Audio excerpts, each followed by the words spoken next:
Hello friends, Tally Prime की इस series में आपका स्वागत है। पिछले सेशन में हमने देखा कि हम किस प्रकार से अपनी रिपोर्ट्स को देख सकते हैं। बेसिक रिपोर्ट हमने दो चेक की, एक बैलेंस शीट और एक ट्रायल बैलेंस। तो हमें अपने अकाउंट्स के बैलेंस की जानकारी है इस वक्त। अब हम नेक्स्ट सेक्शन में आते हैं जिसमें हम जानकारी लेंगे किस प्रकार से हम डिफरेंट तरह के वाउचर्स को एंटर करना सीखेंगे टेली प्राइम में, और देखेंगे कि किस तरह से वो हमारे अकाउंट्स को अफेक्ट करते हैं। और ये पूरे प्रोसेस से हमें क्लियर हो जाएगा हम अपने अकाउंट्स को किस तरह से मैनेज या मेंटेन करते हैं टेली में। मैं आपको ये बता देता हूँ पहले से कि ये केवल बेसिक एंट्रीज को समझाने का एक तरीका है। जैसे जैसे हम अगले सेशंस की तरफ बढ़ेंगे हम एडवांस सेक्शन को सीखते चले जाएंगे। जैसे केवल ये बेसिक अकाउंटिंग वाउचर्स हैं, इसके बाद हम इन्वेंट्री वाउचर्स, फिर जीएसटी के साथ। तो इस तरह से हम बारी बारी से एडवांस स्टेप की तरफ चलते चले जाएंगे। और हम कोशिश करेंगे पूरे सेशंस में कोई भी ऐसा वाउचर या कोई भी एंट्री ऐसी ना हो जो आपको ना आती हो। हम लोग बेसिक से एडवांस तक की सभी एंट्रीज इस कोर्स में कवर करने की कोशिश करेंगे। तो हमारे पास काफ़ी सारी एंट्रियाँ अवेलेबल हैं, जिसमें सबसे पहले मेरे पास सीरियल नंबर है यानी कि पहली एंट्री, फिर डेट है उसका, ट्रांजैक्शन किस तरह की है और फिर वाउचर टाइप कौन सा होगा उसका। तो यहाँ पे मैं बारी बारी से इन सभी ट्रांजैक्शन रिकॉर्ड करता चला जाऊँगा और साथ में किस तरह के वाउचर टाइप हैं वो सब एंट्रीज उसके अकॉर्डिंग होती चली जाएंगी। सबसे पहले हम बात करते हैं हमारे पास डेट की। तो 1/4/2021 की एंट्री है और ट्रांजैक्शन जो है वो कैश विड्रॉल फ्रॉम बैंक 25,000 रुपये, 25,000 रुपीज़।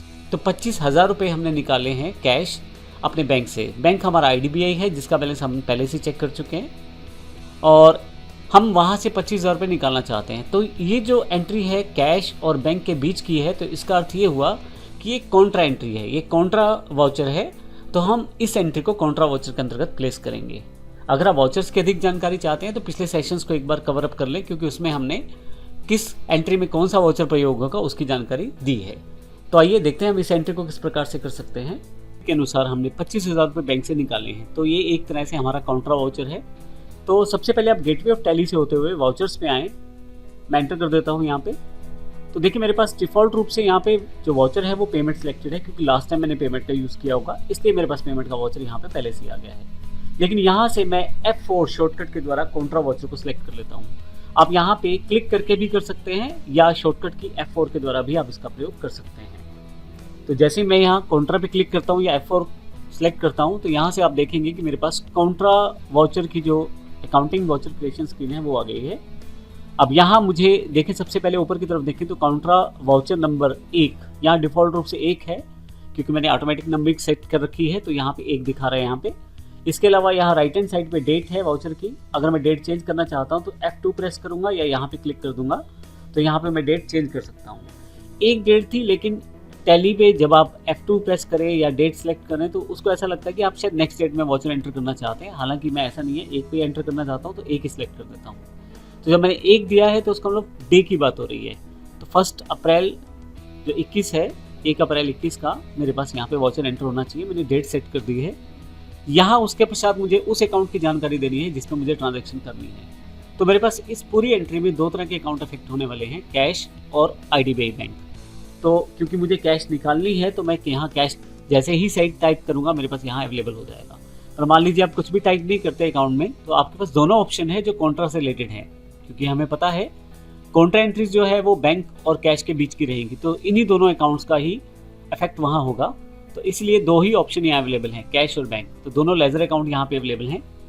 तो मैं यहाँ कैश सेलेक्ट कर लेता हूँ। पर्टिकुलर्स में मुझे दूसरे अकाउंट की जानकारी देनी है जिस अकाउंट में से मुझे पेमेंट निकालना है। तो मेरा अकाउंट है IDBI, तो मैं I प्रेस करता हूँ तो मेरे पास IDBI खुद ही सिलेक्ट हो जाएगा। और अगर मैं कुछ ज़्यादा करेक्टर टाइप कर दूंगा तो फिर मेरे पास नीचे स्पेलिंग एरर भी आना शुरू हो जाएगा अगर ऑप्शन इसमें नहीं होगा। अभी यहाँ से एस्केप कर लेता हूँ और अगर मैं I को हटा दूंगा, आप देखेंगे यहाँ पे केवल वही 2 अकाउंट हैं जो मेरे पास इस एंट्री के अकॉर्डिंग अवेलेबल होने चाहिए, यानी कि कैश और IDBI बैंक। तो यहाँ से मैं डायरेक्ट सेलेक्ट कर सकता हूँ, और अगर मुझे पूरी तरह से पता है मुझे कुछ अकाउंट में एंट्री करनी है तो मैं यहाँ टाइप भी कर सकता हूँ। तो IDBI टाइप करता हूँ, देखिए सिलेक्ट होता चला गया, एंटर कर दूंगा तो यही अकाउंट सेलेक्ट हो जाएगा। अब एक इंपॉर्टेंट बात यहाँ एंट्री में, यदि आप देखें कैश के नीचे करंट बैलेंस दिखाया जा रहा है तो यहाँ कुछ भी दिखाई नहीं दे रहा है, इसलिए इसका मतलब ये है कि मेरे पास कैश में कोई भी अमाउंट नहीं पड़ा हुआ। और IDBI बैंक में 47,000 डेबिट बैलेंस है, यानी कि मेरे पास 47,000 रुपये मेरे अकाउंट में बैलेंस है IDBI बैंक में। तो अब टैली जो है साथ साथ आपको बैलेंस यहाँ दिखाया जा रहा है टैली के द्वारा, यानी कि आप जो भी बैलेंस आप मैनेज कर रहे हैं, जो भी एंट्री आप करेंगे उसके अकॉर्डिंग यहाँ पे ट्रांजैक्शन अमाउंट और बैलेंस दोनों दिखाया जाएगा।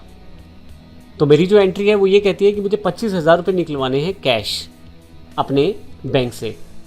अब 25,000 रुपये की एंट्री के लिए हम यहाँ पे 25,000 रुपये टाइप कर देते हैं अमाउंट वाले कॉलम में।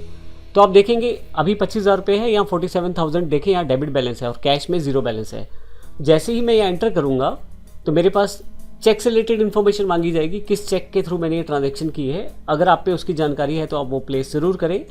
चेक का नाम, यहाँ पे इंस्ट्रूमेंट नंबर में चेक का नाम यानी कि नंबर दे दें, जो भी चेक का नंबर है आपके पास, किस डेट को आपने चेक लगाया यानी कि जब आपने चेक से पेमेंट निकाली। और अभी फाइनली मैं उनको खाली छोड़ते हुए एंटर कर देता हूँ। तो जब मैं यहाँ आ जाऊँगा तो आप देखेंगे कि 25,000 रुपये जो है बैंक के बैलेंस से डिडक्ट कर दिए गए हैं। तो 47,000 था जिसमें से 25,000 लेस हुआ है, यानी कि पीछे अब जो बैलेंस है वो 22,000 रुपये दिखाया जा रहा है बैंक में, जबकि कैश के नीचे जो बैलेंस है वो 25,000 रुपये हो गया है। तो ये बड़ी इंपॉर्टेंट फैसिलिटी है टैली प्राइम के द्वारा दी गई। हालांकि पिछले सेशंस में भी हमें इस तरह की काफ़ी सारी फैसिलिटी अवेलेबल रहती है टैली में, लेकिन इसमें एक इम्पॉर्टेंट पॉइंट ये रहा कि जैसे जैसे बैलेंस में मैं एंट्रीज करता जा रहा हूँ वैसे वैसे उनका जो करंट बैलेंस है एंट्री के साथ और विदाउट एंट्री वो सब यहाँ पे आपको क्लियर होता चला जाता है। जैसे 25,000 की एंट्री करने से पहले वो बैलेंस 47,000 था, लेकिन 25,000 की एंट्री करने के बाद वो बैलेंस जो है वो 22 यानी कि 22,000 रुपये हो गया है, क्योंकि 25,000 रुपये 47 यानी कि 47,000 रुपये में से लेस हो गए हैं। फाइनली मैं एंटर करता हूँ। नीचे की तरफ नरेशन मैं टाइप कर सकता हूँ यहाँ से, तो जो भी मेरी नरेशन है वो यहाँ मैं टाइप कर लेता हूँ। तो जो भी मैं यहाँ नरेशन टाइप करता हूँ उसके बाद फाइनली मेरे पास, अगर मैं इस पूरे वाउचर में मुझे कुछ चेंजेस नहीं करना है तो मैं यहाँ येस करके इसे एक्सेप्ट कर सकता हूँ, और अगर मैं यहाँ नो कर देता हूँ तो फिर से मुझे वो, और अगर मैं यहाँ नो कर देता हूँ तो फिर से मैं इसी स्क्रीन पे रहूँगा। अगर कुछ चेंज करना है तो मैं यहाँ से कर सकता हूँ, लेकिन अभी मुझे येस करना है तो मैं वाई दबा देता हूँ। तो मेरे पास ये एंट्री हो गई है। अब अगर आप यहाँ से बाहर आ जाएं एस्केप, और मैं अगर यहाँ से आपको डिस्प्ले मोर रिपोर्ट्स पे ले जाऊँ और ट्रायल बैलेंस पे ले जाऊँ, तो ट्रायल बैलेंस में यदि आप यहाँ पे करंट एसेट्स पे चले जाएं तो अब की बार कैश इन हैंड 25,000 रुपये है और बैंक अकाउंट्स 22,000 रुपये हैं। कैश इन हैंड में हमारे पास कैश का ही एक अकाउंट या लेजर पहले से है जिसमें 25,000 रुपये है, और बैंक अकाउंट्स में मेरे पास 47,000 रुपये थे जिसमें 22,000 रुपये रह गए हैं, क्योंकि मैंने एक काउंटर एंट्री को अफेक्टेड कर दिया है।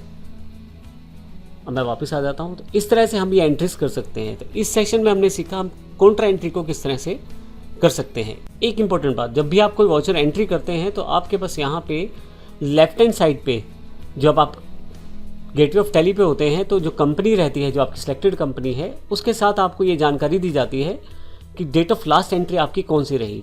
क्योंकि मैंने 1 तारीख की एक ही वाउचर डाला है तो उसकी जानकारी यहाँ पे अवेलेबल है। तो इस तरह से आपको ये आइडिया हो जाता है कि लास्ट एंट्री आपने कब की है इस पूरी प्रोसेस में।